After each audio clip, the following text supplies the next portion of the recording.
Everyone, आप लोगों को मैंने जो पिछला 5 फिंगर्स फॉर्मेट बताया था, जैसे कि ये ऐसा रहता था। ये बेसिक्स रूल है जनरल एंट्री बनाने के लिए, जिसमें मैंने asset, liability, expense and income और पीएल, जिसमें से मैंने ये तीनों चीज क्लियर किया था, एसेट, लायबिलिटी, एक्सपेंस। अब मुझे बताना इनकम और पीएल। तो जैसे कि मैं एक्सपेंस समझा रहा था, उसमें मैंने ट्रेडिंग पीएल का फॉर्मेट डिफाइन किया था। मैं फिर से बताता हूँ ट्रेडिंग पीएल का फॉर्मेट। ट्रेडिंग पीएल का फॉर्मेट ऐसा रहता है, trading and profit and loss account for the year ending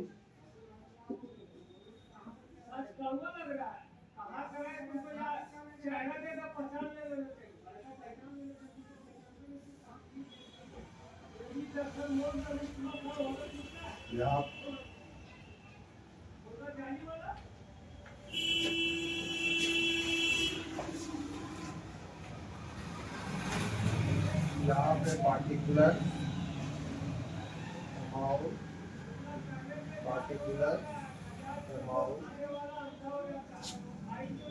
ये यहाँ पे, जैसा मैंने पिछले क्लास में बताया था, ये यहाँ पे बीच से कटा हुआ रहता है, यहाँ पे डबल लाइन रहता है, यहाँ पे भी डबल लाइन रहता है, यहाँ पे 2, यहाँ पे 2, यहाँ पे बाई, यहाँ पे बाई। अब मैं ये बताना चाह रहा हूँ कि जैसे यहाँ पे मैंने बताया था कि यहाँ पे भी आप लोगों को दिख रहा होगा कि यहाँ पे 2 कॉलम है। इन दोनों कॉलम का नाम है, इसका नाम है डायरेक्ट इनकम, इसका नाम है इनडायरेक्ट इनकम। डायरेक्ट इनकम किसे कहते हैं? वैसा कि जो किसी भी फर्म या किसी भी व्यक्ति का काम होता है। जैसे बेसिकली किसी भी फर्म या किसी व्यक्ति का काम क्या होता है? सेल करना। जो हमें दिखता है कि सेल कैसे किया जाता है, मतलब कि ऑन द टेबल वो हमें पैसा देगा, मैं उसे गुड्स दूंगा, इससे हमारी कंपनी का या हमारा डायरेक्ट इनकम जनरेट होता है। और इनडायरेक्ट इनकम क्या होता है? इनडायरेक्ट इनकम वो होता है जो कंपनी का काम नहीं होता है, लेकिन फिर भी उसमें कंपनी के पास इनकम जनरेट होता है।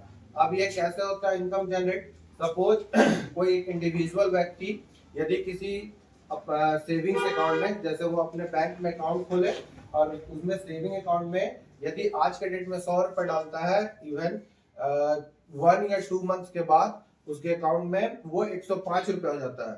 तो 2 महीना पहले उसका कैपिटल 100 रुपए था और 2 महीने के बाद वो 105 रुपए हो जाता है। उसने जो 5 रुपए इनकम जनरेट किया वो उसका काम नहीं था, बट फिर भी उसको इनकम हुआ। उसे ही हम इनडायरेक्ट इनकम कहते हैं। अब हम उस चीज को फर्म में जब लाएंगे तो इनडायरेक्ट इनकम क्या होता है? जैसे कंपनी कोई एडिशनल वर्क कर दे तो उसको कमीशन मिलता है, या फिर वो बैंक में जो अपना पैसा रखता है उस पर उसको इंटरेस्ट मिलता है, उसी को हम लोग इनडायरेक्ट इनकम बोलते हैं। अब हम यहाँ पे देखेंगे ये दोनों इनकम किस साइड खड़ा होता है? Credit side. तो इसका मतलब है कि ये इनकम का कौन सा बैलेंस होता है? क्रेडिट। अब हम लोग बात करते हैं पीएल का।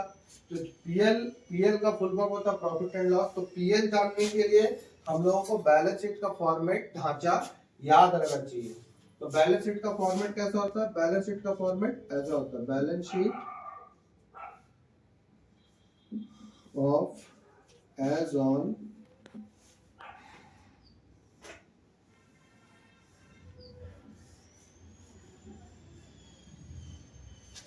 यहाँ पे लायबिलिटी, अमाउंट, एसेट। अब यहाँ पे क्या है? ये बैलेंस शीट का फॉर्मेट है। अब बैलेंस शीट के फॉर्मेट में क्या है? यहाँ पे जैसे कि यहाँ पे लायबिलिटी है, लायबिलिटी में कैपिटल, इसके साथ ऐड प्रॉफिट एंड लॉस, इधर एसेट। ये बैलेंस शीट का फॉर्मेट है। यहाँ पे ऐसा मैंने इसलिए लिखा कैपिटल के साथ ऐड पीएल, क्योंकि मैं आपको ये बताना चाहूंगा कि जैसे मैंने पिछले क्लास में सभी बच्चों से पूछा था, सपोज इसका नाम आर्यन है, तो मैं ये पूछा कि यहाँ पे सपोज ये एक शॉप है जिसमें लिखा हुआ है आर्यन, उसको सोना का दुकान को क्या बोलते हैं? ज्वेलर, ज्वेलरी ज्वेलरी, जैसे कि ये आर्यन ज्वेलर्स है, शॉप है।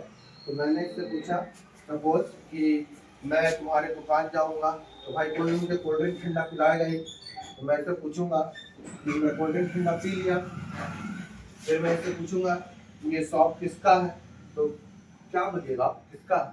आर्यन का है। हाँ? आर्यन का है। नहीं, मैं बोलूंगा कि नहीं ये शॉप आपका नहीं है, तब तो आपकी क्या फीलिंग्स होगी मेरे प्रति जब मैं कहूंगा कि ये शॉप आपकी नहीं है? तो पापा का है। नहीं, पापा का नहीं, सपोज कि मैं बोलूंगा आपके पापा का भी नहीं है, तो ज्वेलरी शॉप है। हाँ, ये शॉप यदि मैं कहूंगा कि आपका नहीं है, आपके पापा का भी नहीं, तो आपको तो हर्ट होगा। हाँ। हाँ, इवन जितना इज्जत अभी सर बोल रहे हो उतना इज्जत से तो सर नहीं बोलिएगा, नहीं। बोले भगलोल है क्या कि अब ये भी हम डिटरमिन कर देते हैं कि हम भगलोल क्यों है, क्योंकि आप कहिएगा बड़ा प्यार से कि सर पैसा तो हम लगाए इसमें, या मेरे पापा लगाया है, इसमें एक एक सामान मेरा है, ठीक है, एक एक जो प्रोडक्ट होता है वो मेरा है, तो आप कैसे कर रहे दुकान में मेरा नहीं है, ठीक है। इस पे मैं ये समझाना चाहूंगा कि ये लोकल लैंग्वेज में ये आप कह सकते हैं कि आप इसमें पैसा लगा, आप इसमें प्रोडक्ट लगा, तो ये प्रोडक्शन या सामान जो भी है वो आपका है, इसमें कैपिटल आपका है। बट जब हम अकाउंटिंग एंड एक्सचेंज की बात करेंगे तो अकाउंटिंग एंड एक्सचेंज ये कहता है, सपोज जैसे कोई एक डॉक्टर है, तो हम लोग यदि किसी का फ्रेंड हो, कोई रिलेटिव हो किन्हीं का, तो वो ये कहता है कि वो डॉक्टर साहब का वो क्लिनिक है, लेकिन अकाउंटिंग एंड एक्सचेंज ये बोलता है ये एक क्लिनिक है या ये एक हॉस्पिटल है, इस हॉस्पिटल ने इस डॉक्टर साहब को अपॉइंट किया है।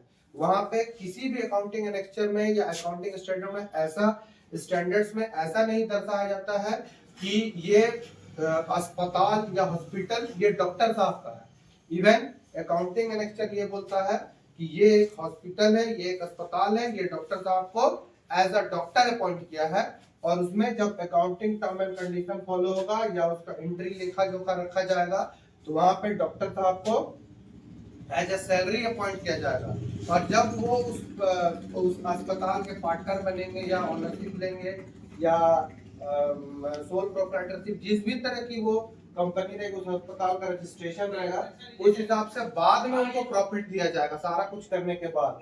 लेकिन जब एज अ डॉक्टर वो वहां पे काम करेंगे तो वहां पे यही टर्म एंड कंडीशन होगा, उनको as a salary, as a commission या उनकी फी उनको प्रोवाइड कराया जाए। Is that clear? तो यहाँ पे अकाउंटिंग एंड एक्सचेंज ये बोलता है ये कंपनी अलग होता है और इसका जो ओनर होता है वो अलग होता है। आई थिंक कि मैं आपको जब ये पढ़ा रहा था कि कैसे अकाउंट डेबिट टू कैपिटल कैसे होता है, उस वक्त शायद उसको मैंने थोड़ा ब्रीफ किया था या बताया था लोगों को। उसी टर्म एंड कंडीशन में यहाँ पे ये कहा जाता है कि जैसा आप कहेंगे कि यहाँ पे कैपिटल के साथ एड पीएल क्यों है, तो ये इसलिए है क्योंकि जो भी कैपिटल लगाता है प्रॉफिट या लॉस उसी का होता है। क्लियर है?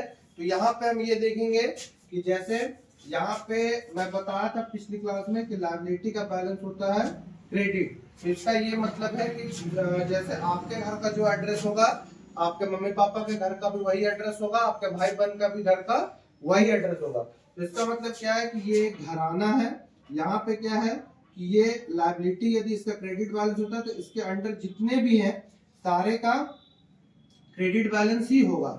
उसी तरह जैसे यहाँ पे लायबिलिटी क्रेडिट बैलेंस है तो ये कैपिटल का भी क्रेडिट बैलेंस होगा, और इसके साथ जो ये पीएल खड़ा है इसका भी क्रेडिट बैलेंस ही होगा।